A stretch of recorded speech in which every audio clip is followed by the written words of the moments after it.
हाय दोस्तों, आज की क्लास में अपन देखने वाले परासरण क्या होता है। इसके बाद अपन देखेंगे परासरण दाब क्या होता है, समपरासरी और अति परासरी, अल्प परासरी, सारे विलयन को बारे में अपन समझेंगे। तो सबसे पहले अपन क्या करेंगे, ये डेफिनेशन बाद में पढ़ते हैं। सबसे पहले अपन को समझना है कि यहाँ पर देखिए अर्ध पारगम्य झिल्ली क्या होती है, इसके बारे में समझिए। पहले तो अर्ध पारगम्य झिल्ली, ये आपने बायो में पढ़ा होगा, है ना, जब बॉटनी होगी उसमें पढ़ा होगा अर्ध पारगम्य झिल्ली क्या होती है। और नहीं पढ़ा तो यहाँ पर ध्यान से समझिए।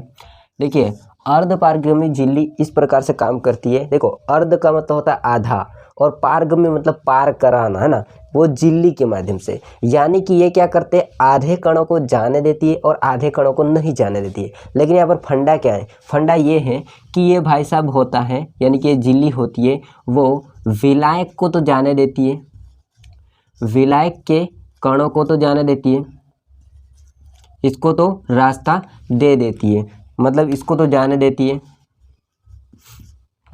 समझे ना। और ये क्या करती है, जो विलय के कण होते हैं, विलय के जो कण होते हैं, विलय के कण होते हैं, इनको भाई साहब नहीं जाने देती है, उसके साथ इसके बनती ही नहीं है। तो ये क्या करती है, अर्धपारगम्य झिल्ली इनको नहीं जाने देती है, इनको नहीं जाने देती, समझे ना। तो अर्धपारगम्य झिल्ली होती है, उसका काम ये होता है कि वो क्या करते हैं, अपने में से विलायक के कणों को तो जाने देती है लेकिन विलय के कणों को नहीं जाने देती है। ये इसका काम हो गया। अब इस काम को अपन समझते हैं परासरण में क्या उपयोग होता है अर्धपारगम्य झिल्ली का। वो अपन क्या करते हैं, दो चैम्बर बना देते हैं इस प्रकार से। अब बीच में से अपन क्या करते हैं, यहाँ पर एक झिल्ली लगा देते हैं, जो कि झिल्ली अपन की कौन सी आपको मैंने बताई, वो अर्धपारगम्य झिल्ली। अपन ने क्या कर दिया, अर्धपारगम्य झिल्ली लगा दी। अब यहाँ से इसको अपन खुला करेंगे, मतलब इसको खोल के रखेंगे, एंड इसको भी यहाँ से अपन खुला रखेंगे, क्योंकि अपन को क्या भरना है, विलयन और विलायक भरने, इसलिए। अब ये अपन ने दो चैम्बर बना दिए इस प्रकार से, और ये भाई साहब है अपन की क्या, अर्धपारगम्य झिल्ली। ये है अर्ध पारगम्य झिल्ली। देखिए ये अर्धपारगम्य झिल्ली लिखा ना। इस चैम्बर में, इस चैम्बर को अपन नाम दे देते हैं ए चैम्बर, और इस चैम्बर को नाम दे देते हैं बी चैम्बर।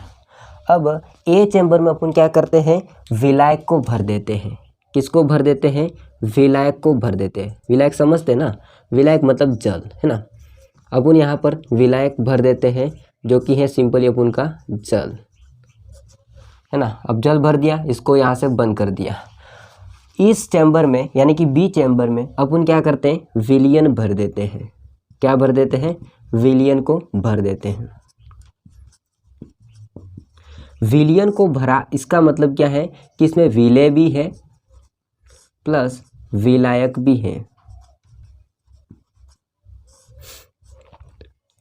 अब यहाँ पर देखिए अपन ने यहाँ पर विलयन भर दिया, इसको बंद कर दिया। देखिए अब अपन क्या करते हैं, इसको भर के ढक के अच्छी तरह से बैठ गए ना, ऐसे करके। अब बैठ गए हैं तो यहाँ पर एक क्रिया होने लगेगी। वो क्रिया कौन सी होगी, परासरण की क्रिया। परासरण की क्रिया क्या होने लगेगी, उसको समझिए ध्यान से। कि देखिए जो विलायक के कण होते हैं वो क्या करेंगे, यहाँ से अर्धपारगम्य झिल्ली को पार करके विलयन के अंदर चले जाते हैं। क्या करते हैं, विलयन के अंदर चले जाते हैं। क्यों, क्योंकि अपन जानते हैं अर्धपारगम्य झिल्ली होती है वो विलायक के कणों को जाने देती है लेकिन विलय के कणों को नहीं जाने देती है। अब आप कहोगे क्या कि भाई साहब यहाँ पर तो विलायक है ना, है कि नहीं है। लेकिन आपको मैं बात करूँ, यहाँ पर अपन ने 50% क्या भर दिया है, पूरा एक जल। लेकिन यहाँ पर 50% क्या अपन का दोनों है, बोले तो विलयन है।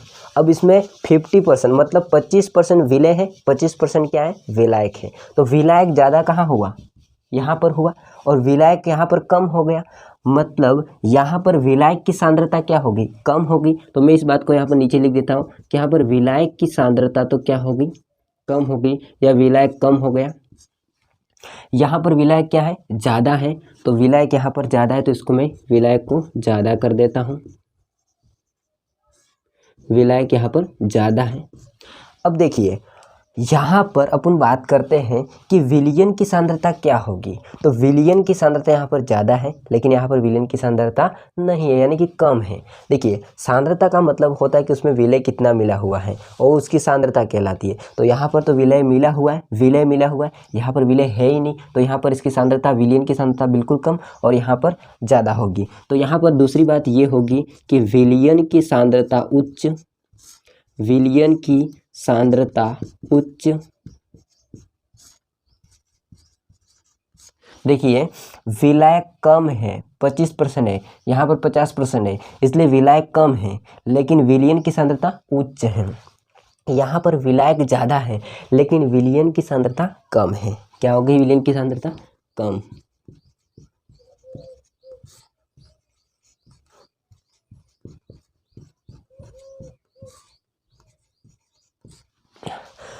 अब अपन क्या करते हैं कि इस प्रकार की बात हो रही है। अब मैंने आपको बताया कि भाई साहब जो कि यहाँ पर परासरण की क्रिया हो रही है वो चैम्बर ए से बी की तरफ हो रही है।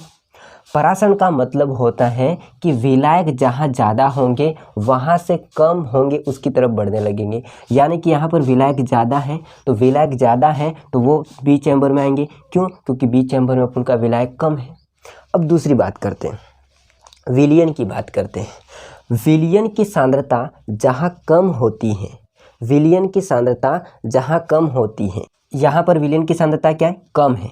अब यहाँ पर विलयन की सांद्रता कम है, लेकिन यहाँ पर विलयन की सांद्रता ज़्यादा है, तो कम से ज़्यादा जाएंगे। यानी कि जब अपन विलयन को लेकर के चलते हैं तो परासरण क्रिया में क्या होता है, निम्न विलयन की सांद्रता से अर्धपारगम्य झिल्ली के माध्यम से उच्च सांद्रता वाले विलयन की तरफ विलायक के कण क्या होते हैं, अग्रसर होते या गमन करते, उसको अपन कह सकते हैं परासरण। अब यहाँ पर दोनों डेफिनेशन सही है, आपके बुक में दोनों डेफिनेशन दी गई होगी और आपको मैं समझाता हूँ कि दोनों डेफिनेशन सही होती है, अपने आप में सही होती है। कैसे सही होती है? देखिए जहाँ पर विलायक ज़्यादा है वो विलायक अपनी उच्च मात्रा होती है उससे लेकर के वो निम्न मात्रा में जाएगा। तो जहाँ पर अपन विलयन की बात करते हैं तो विलयन की कम सांद्रता से उच्च सांद्रता। क्यों? क्योंकि कम सांद्रता है वहाँ पर अपन जानते हैं कि विलायक ज़्यादा है, तो विलायक भाई साहब कहाँ जाएंगे? जहाँ पर विलयन की उच्च सांद्रता है, क्योंकि वहाँ पर विलायक क्या होता है? कम होते हैं। तो इस डेफिनेशन को पढ़िए ध्यान से। देखिए दोनों डेफिनेशन मैंने लिख दी है। पहली डेफिनेशन क्या कहना चाहती है? जब निम्न सांद्रता वाले विलयन से, देखिए यहाँ पर बात को समझना ध्यान से, निम्न सांद्रता वाले विलयन से। क्यों? क्योंकि वहाँ पर क्या है? विलायक क्या है? ज़्यादा है। तो निम्न सांद्रता से मतलब वाले विलयन से विलायक के अणुओं का अर्धपारगम्य झिल्ली द्वारा उच्च सांद्रता वाले विलयन की ओर प्रवाहित होता है, उस क्रिया को अपन परासरण कहते हैं। अब यहाँ पर समझिए कि जहाँ पर निम्न सांद्रता थी विलयन की वहाँ से वो उच्च सांद्रता की ओर विलयन की जाएंगे, तो वो क्या कहलाता है? पहली डेफिनेशन यानी कि परासरण कहलाता है। अब दूसरी डेफिनेशन को समझिए, विलायक के अणुओं का अपनी उच्च सांद्रता से, विलायक के अणुओं का अपनी उच्च सांद्रता से यानी कि उच्च मात्रा से, है ना, उच्च सांद्रता से अर्धपारगम्य झिल्ली के माध्यम से अपनी निम्न सांद्रता की ओर गमन करना, अपनी निम्न सांद्रता की ओर गमन करना, उसको अपन परासरण कहते हैं। बात को समझे ना। जहाँ पर विलयन है वहाँ पर विलयन की सांद्रता उच्च है, जहाँ पर विलायक है वहाँ पर विलयन की सांद्रता बिल्कुल नहीं है, मतलब कम है। अब इस बात को दूसरी तरफ से समझिए, जहाँ पर विलायक है विलायक की मात्रा ज़्यादा है, जहाँ पर विलयन है वहाँ पर विलायक की मात्रा क्या है? कम है। समझे ना बात को? दोनों डेफिनेशन यहाँ पर सही है। अब अपन को समझता है परासरण दाब क्या होता है। परासरण दाब की डेफिनेशन पहले पढ़ लीजिए कि परासरण क्रिया को रोकने वाला दाब, उसको परासरण दाब कह सकते हैं। परासरण की जो क्रिया यहाँ पर हो रही है उसको रोकने वाला जो दाब होता है उसको परासरण दाब कह सकते हैं। दूसरी डेफिनेशन क्या हो जाती है कि विलायक के अणुओं का अर्धपारगम्य झिल्ली से प्रवाह को रोकने के लिए आवश्यक जो दाब होता है उसको परासरण दाब कह सकते हैं। अब कैसे उसको समझिए दोस्तों। परासरण दाब को ध्यान से समझिए। परासरण दाब क्या कहना चाहता है? अपन क्या करते हैं, यहाँ पर एक पिस्टन लगा देते हैं। क्या करते हैं? पिस्टन को लगा देते हैं।